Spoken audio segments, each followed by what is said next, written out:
So, for the first installment of Behind the Days, we have Viro. Hi, I'm Viro. So, Viro is known for his wide body six, his photography, his and videography skills. Sure. But yeah, today we get to learn a bit more about Viro and why Viro became to be who he is. So, Viro, what started your love of cars? Hi, thanks, Keenan. I appreciate the intro. No, but my name is Viroshin Yankanna. I am an avid supporter of cars and stunts, as you can see. I've been in the car scene since 2016, or whenever I bought this. So, I've been like a lot before that, but yeah. yeah, well, a lot of but when I really got into it was like 2015, 2016.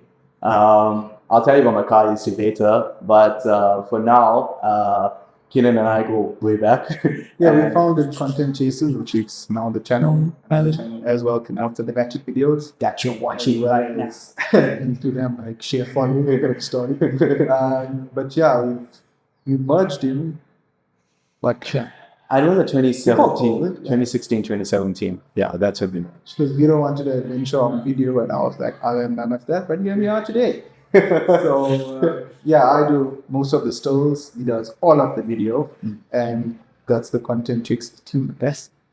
Yeah, so Keenan started off as Slick Media because he had a slick cut haircut, slick back haircut. And and I was Alpha Noob Photography because it was a gaming name that I used to play Dota and Warcraft back in the day. So from Dota and playing computer games to playing with real life big ass expensive toys. So yeah, then we just decided to join. We made Content Chasers and yeah, it's when we transferred from doing cars to actual people. Yes, yeah. We used to You shoot. can't shoot a video on your own. Yeah. Like shooting people is a bit more difficult than cars. They just stay there and they don't cry. And they listen. Yeah. Yeah. So that's the story behind the lens. What was your first? So my first car was something that my. I'm sure you have some images of the product there. Okay, all right. Yeah, no, I'll send you some from 2011. Okay, so I got into campus in 2010. No, 2011 I got into campus.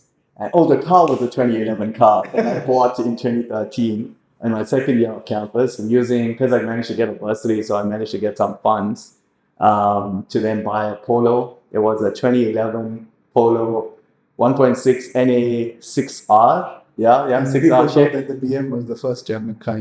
Yeah, so that was my first German car. I'm proud of it. I was going to say I'm not proud of it, but I'm happy I did the Polo thing when the Polos were a thing. Now It's the thing, man. Everyone has the best. I got nothing against Polos, right? Because it was my first car. But I mean, So do you still personify what embodies a Polo driver? yeah, because I used to be that, man. I used to be everything the internet says about Polo drivers is basically what I want. The life it chose you. Yeah, the life chooses you, man. Once you get in that driver's seat and you sit in the back seat while driving in the front seat, it changes you. It changes you. Just that stance changes you. Yeah, so when I got that, I wanted to race everything and anything with wheels. My friends back then, we were highly into going into, illegal drag racing, but street racing, but it wasn't really on a competitive level. It was just for fun. And the first thing I did to that car, it came with a set of 17-inch replica wheels. Yes, I know. I used to be in the replica wheels game. Bro, that's the thing. I was a student, man. Come on, that's how we should go. So the first mod I did to it. Back then, plastic dip was a big thing. Plastic dip was like, whoa, they had like dip your car. Oh yeah. You remember that? Yeah, so you used to pay like 10,000 rand and they dip your car and then you drive out the shop and it instantly gets scratched by the first stone chip. Yeah, so I plastered up the front, had a black lip on the front, a lip that no one else had at the time, but I bought it from Max Motorsport. It was about $800.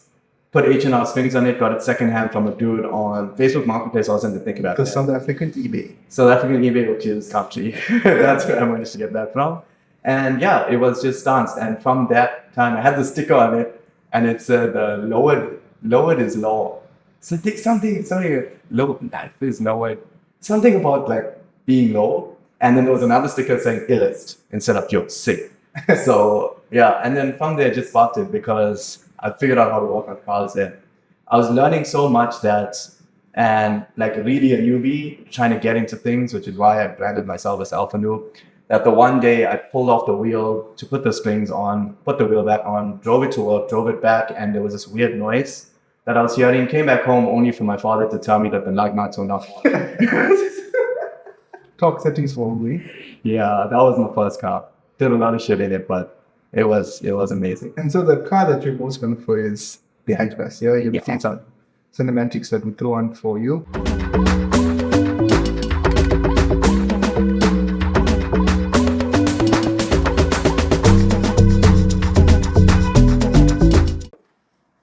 Tell the people why you chose the 86, the car that you're known for, and how did it end up the way we see it now? Yeah, so in matric, which was 2011, we went to the dealership because Just revealing how old you actually are. yeah, man, I'm 31. But yeah, from then we went to the dealership for service, and then I think the 86 just got launched around there, so they had them in the showrooms. Sat in one, and I thought it was the coolest spaceship I've ever been in. The buttons were different. It was low, and it was rear-wheel drive and LSD, which I didn't know what that was at the time until I bought the car. And so as soon as I started working, I tried to figure out if I could have enough money to pay for monthly installments. And I pulled the trigger on a second-hand one. Everything I buy is second-hand. I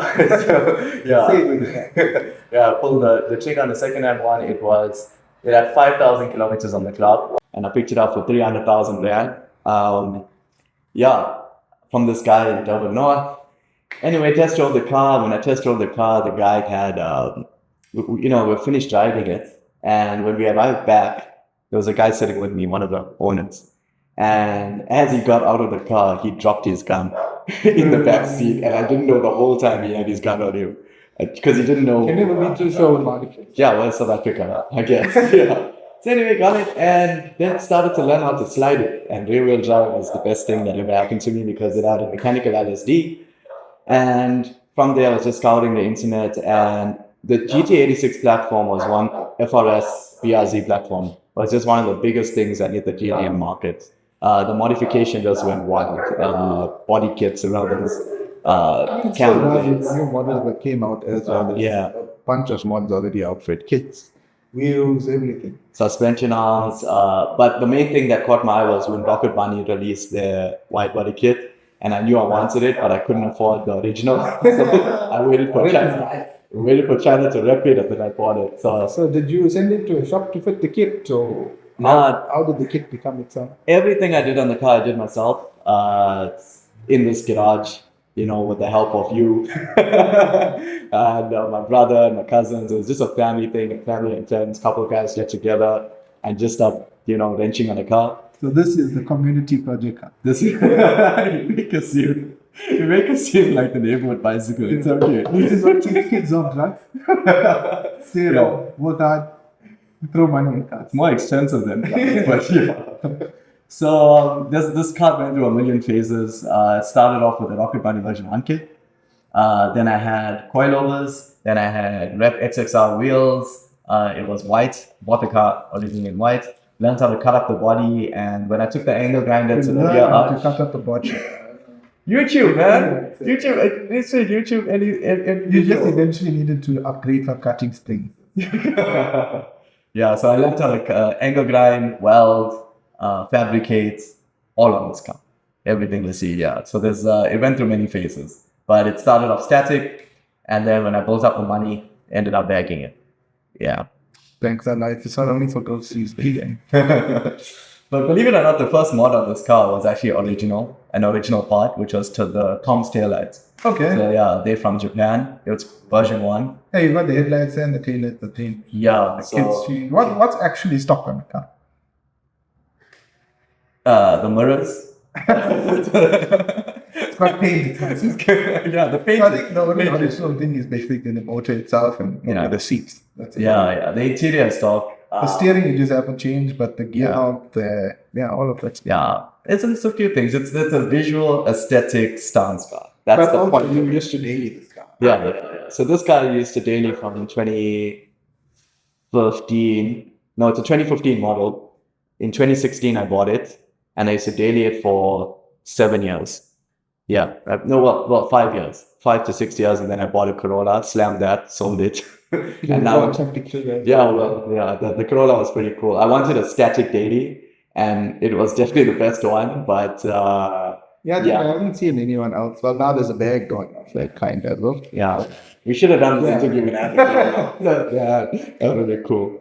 So what's the next step for the 86? You know, you dialed in a bit more camber than what it had. Yeah. It had bad camber already. It's got even more insane now. So we'll soon do another shoot, or I'll be back at shows soon. Yeah. And I look forward to doing a shoot with you. You can show the viewers, what it looked like, because that's the whole point. For the viewers. So the next is currently, I'll just say what it currently is having.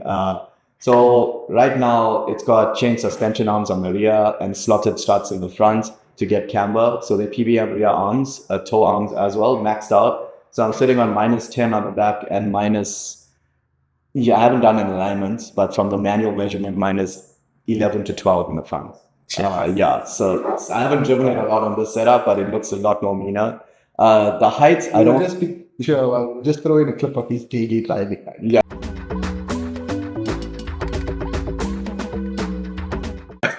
Yeah. So it's got a Grind's G1 management system. I used to have LF3P that messed out with the pressure sensor. They announced they have pressure sensor issues. So I lost a lot of money on getting that secondhand. And now I've got a grind system from Australia, which is basically a P7. The P7. Yeah, it's a P7. They just rebrand them and throw them around the world. VLAN headlights, version 1, Tom's tail lights, BC racing coilovers that are converted to bag overs using OCD bags, so only charged outs. That I got from Caleb. Shout out Caleb. Caleb was the first slam guy in the game. Caleb was like pushing the limits, man. Stance culture, you need a formula update. Yeah, we gotta get him on here. And that's pretty much it. Stock engine, warranty for 7 years. Had warranty and stuff for 7 years. I'll tell you stories about that. You can we'll talk about that later. The engine is not stock. That's what we have to say. But yeah, it's got an exhaust, DeGraff exhaust. They call it a BRZ exhaust. Bought it secondhand from a guy back in the day for $2,000. It's been lasting. That's the best $2,000 you spent on this car. Yeah, that's it. That's the only performance mod. No ECU mods, no engine mods, nothing. You do have an engine mod. I mean, it's another engine. It's the second platform. So yeah, it did run a bearing.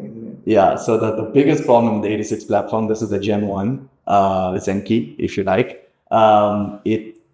The Boxer engine is good. It's great. It sounds like it. It sounds good. It revs good. It's responsive. Perfect engine.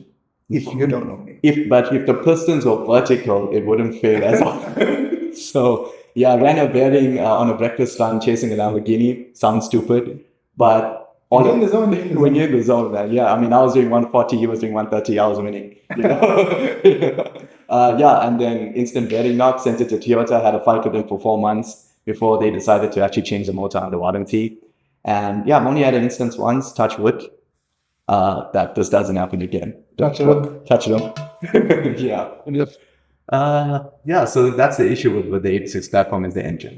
So that's why I didn't go performance on it. There's no point. It's a money put. Yeah. So to any 86 fat boy, what would you say should be a go-to first one for their car? Looking at your car and saying, I want my car to be like that. What would you recommend them do? Okay, so you need to, and I hear this a lot from other car shows and stuff that I follow. You need to know what you're building for. If you want a stance car, go stance. If you want a performance car, go performance. Don't have everything in one car. Yeah, you were telling me this the other day. You were saying that you can't have one car that has everything. You can, but you would have so many issues. Yeah, it'll be running like 2 months out of the year. Especially when you're on a budget, because believe it or not, this car was built on a budget. As much as it has, OE 3-piece wheels. That was you went through how many sets of wheels? This is the fourth. This is the third set of wheels. Third set of tools.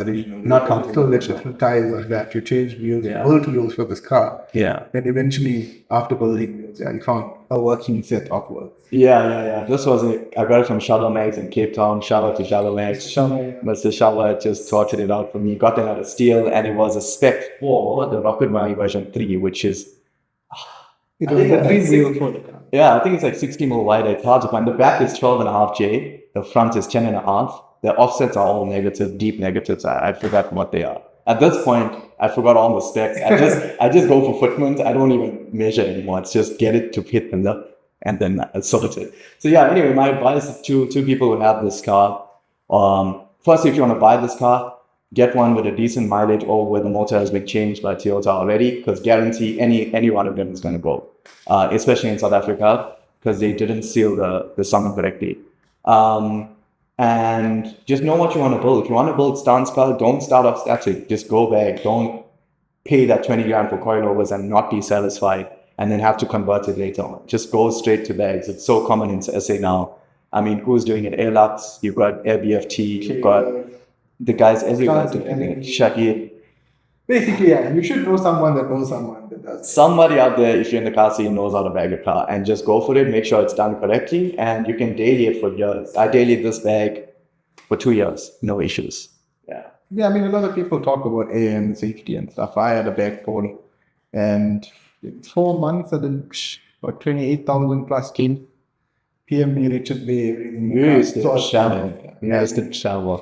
So yeah, as long as it's done correctly, you won't have issue. Yeah, for sure. And then what's since been added to your garage that most people don't know about? Okay, I'll just talk about the list of cars. I went the Polo first. Yeah. Then it's the 86. Then I stuck with this for a long time. Oh yeah, when it broke, you got it. When it broke, I bought a 1.6 GL, not a GLI. Just like a baby trim cam. It looked just like a trim cam. Yeah. It like a trim cam if you drove it right. Yeah, that car was. We have some pictures of it. Yeah, I need to find someone. But yeah, that car was a 1.6. We rebuilt the motor on that. Got it, fully redone, head block, all of that. And I realized I actually should have dropped a GLI twin cam engine in it for the amount of money I put into the 1.6 AF. The 4AF, it wasn't worth it. As a carburetor engine, bro. It's the Toyota equivalent to your car. So anyway, bought that, used that while this was broken and in the Toyota workshop. Then eventually sold it when I bought my next car, which was 2021. Toyota Corolla XR 2 liter. That was a brilliant car. No issues with it other than fuel economy. Up to now, like for the interior and everything was still like. No, the interior was classic. Really after game on the interior of it. From the professional. Yeah. So I was a Toyota man, basically. I still am a Toyota man. Now I'm more of a JDM man. But then But it was comfort because what's your daily drive now? Yeah, so I sold the Corolla because it was like the fuel economy was it wasn't good. So now I got a 420D front. Okay, I'm actually not going to say. We won't say but he knows someone that laid a plan. Yeah. So I got it second-hand, 40,000 on the clock, and 2019 420D. So the plan was actually to put this wheel on that car. Yes, so I got this wheel. But, detail the car, ceramic coated, everything. It was the daily drive. Yeah. The wheels were bought for it. Basically, the car is like 80% geared wash. You just spend the weekend and get saving for the F32. Dude, I got an LF3P management. Yeah, we got the management, the carbon. So everything was there. And then my man said, you know what? I need something else. And then I went to Joburg to see my girlfriend, and her dad's friend from high school was retiring and selling off his collection. And I just went to go and see a car and I ended up driving it down, buying it, driving it down. So did you get like the family friends discount or what? It gave me 10 grand off, I guess. I mean, something, yeah. I just, I try to be like a cool guy and show him like I'm an okay guy, And then, yeah, he was a really cool guy. He threw in anyway, the car that I got was a 1993 Nissan 200 SX with the RB25 swap. Neo, yeah, Neo. And a big turbo on it. And it's freaking crazy. It's the most power I've ever had in my life. I don't know what to do with all this power. And what's the plan for that bulb? So so ideally this The car 80 was featured in Speed and Power. yeah, that car used to be featured in 2000, so back in the day. It has like Need for Speed Underground 2 mods. So the boot setup, when you change those the subwoofers and how they sit in triangle. Oh, it's got screens in boot. It got a screen in the boot. That's all you need to know. So originally I was going to make this a drift car, but after cambering it and starting it too much, it's just, a 295 tire and a 265 tire to keep replacing those. Yeah, it's you've got drag radials in the back, haven't you? Well, this one. Yeah. No, right now, no. I You have changed. this. I wore the Slemmies out too fast. So with the amount of And camera. then the new tires were out in a day because we saw a circle which looked quite nice. It's clean, and we didn't realize what the surface looked like. I'll throw that video.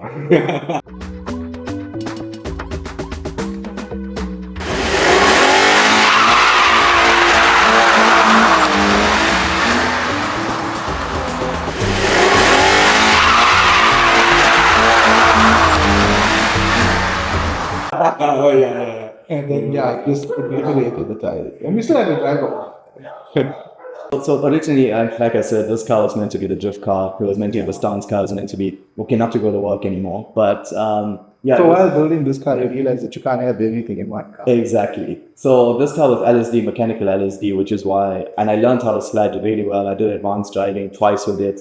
I did an autocross with this car. Okay. When it was standard, and I just had a set of ISC coilovers on it and cambered -3 in the front, just for looks.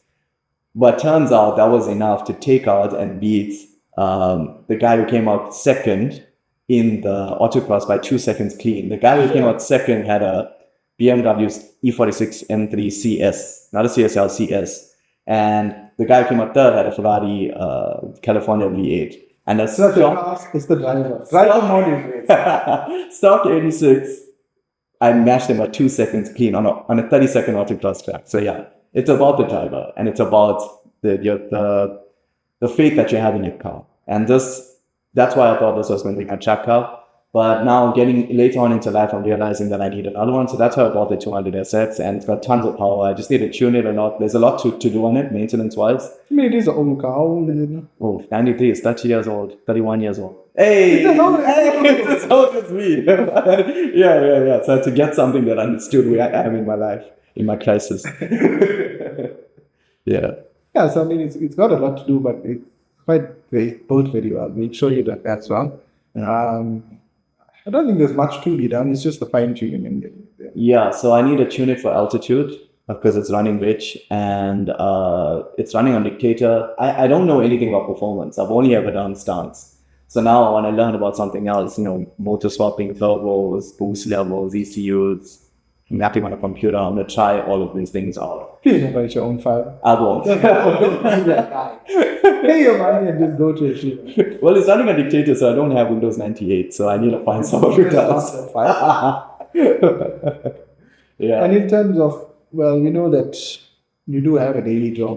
You're an engineer by trade. Yeah. So what made you get behind the lens? What made you take on photography, which is now the animal that we know as videography, but like from the essay in after days, a few guys doing automotive videography, but you pack in the most, I'd say, visual effects and spends the most time behind the laptop to put out a video that people are like, oh damn, this man's camera is fire. But he's spending hours doing it, and you won't realize the work that goes. And been what?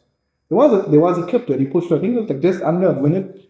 And then I told him, I'm like, bro, this thing is mad. Just release it already. He's like, yeah, I'm so tired. I'm like, why? He's like, no, I spent 6 hours on the clip. I was like, why? Like, why? And that's why I didn't want to do a video. He made me learn to do a video. But yeah, so what got you behind the camera? Okay, there's a lot in that question, and there's a lot I'll unpack in stages. So I started out as a mechanical engineer because I wanted to anything cars. That was my dream. Started off, we all played on Need for Speed, watched Fast and Furious, and that just got us into it. And as I was doing my job, I realized that it was not fulfilling enough because a professional life is one thing, but being in the car scene, you get exposed to car shows where people are taking photos, and you see these wicked photos of like cool stunts out, camera out cars, guys doing burnouts and stuff. And I was just like, what if I actually tried to shoot that? What would it be? And so there was a Black Friday deal, a Christmas deal on a Canon. What did we used to shoot on? 700D, 600D. Yeah, I had the Canon 800. Funny enough, we both started on Canon. Yeah. Not anywhere related. We both ended up with the cameras before we knew each other. Yeah. But You had a 800. 800. I had a 700. 750. Something like Something. that. Yeah. 600, DSLR, 750. we all started. We Yeah. started from the bottom. No, Started from the bottom, I was shooting at camera phones. iPhones.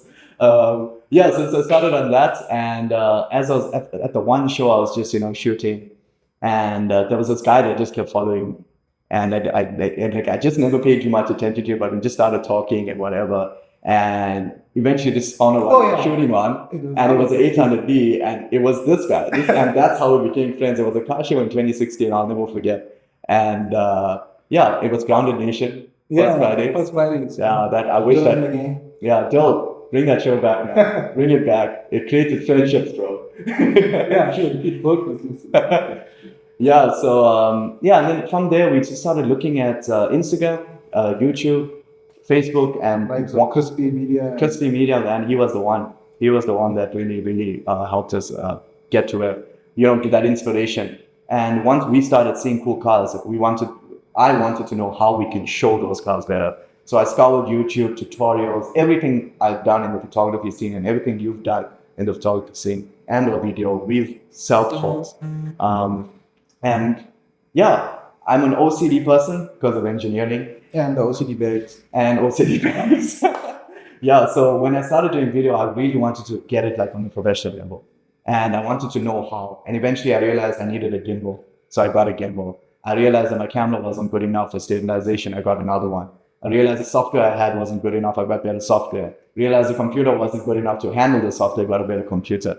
And over the years, got to the point where now I can safely say that I can produce a decent video by international standards. And yeah, like I was saying, to produce a video, a reel with all the effects and the beat matching and stuff, it takes tens of hours.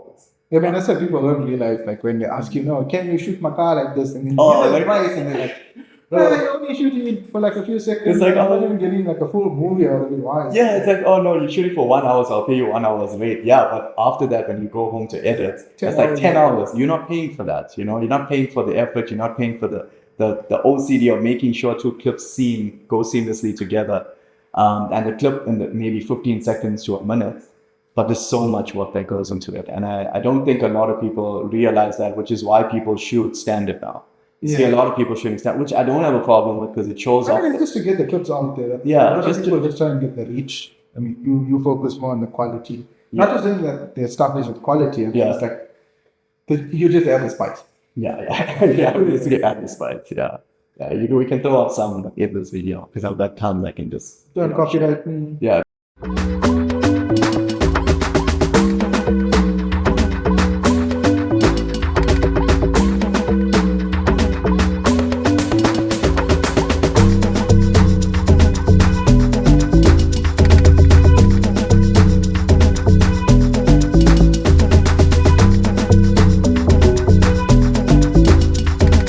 Copyright. We'll throw it up without the music though. Yeah, this is copyright. Everyone's content. Yeah. If you want to see the real thing, go to his channel. Okay, yeah. Let's see that. Yeah. Which is our channel. Yeah. Yeah. So yeah, and what would your advice be to someone that's just bought a camera, wants to buy a camera? What would you say is like the best advice you can give to an aspiring videographer?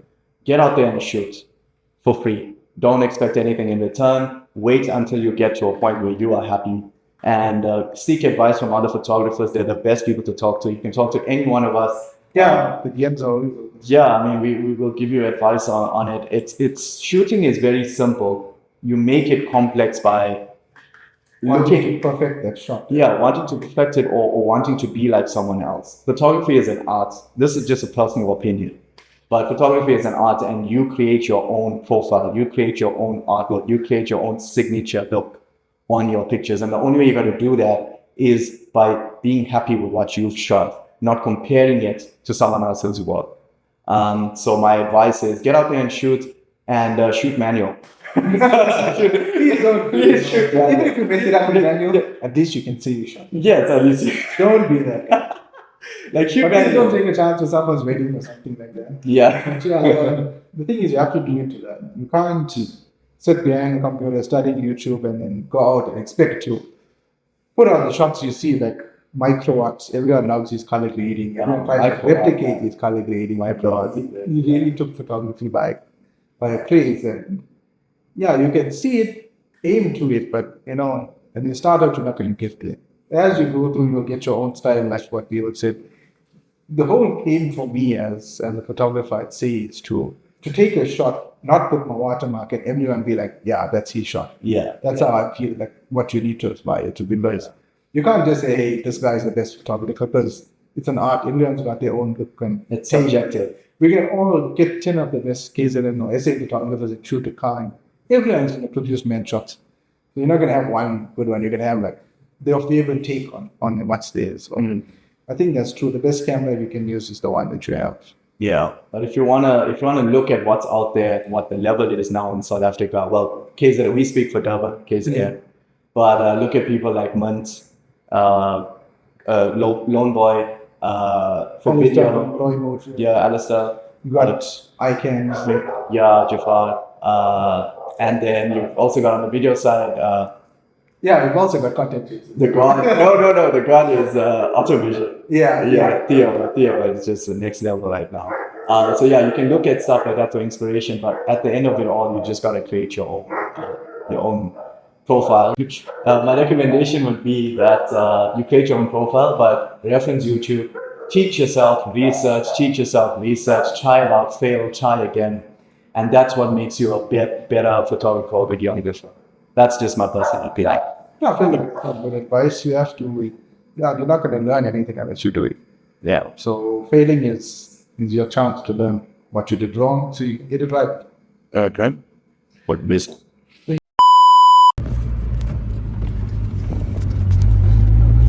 door is locked. The door. Yeah. I don't know how to lock it. If I do that? No, it didn't. If I die, I die. I can't pull it now. Yeah, I know. Robots and stuff. I'll tell you. I'm just doing it so you get POV footage.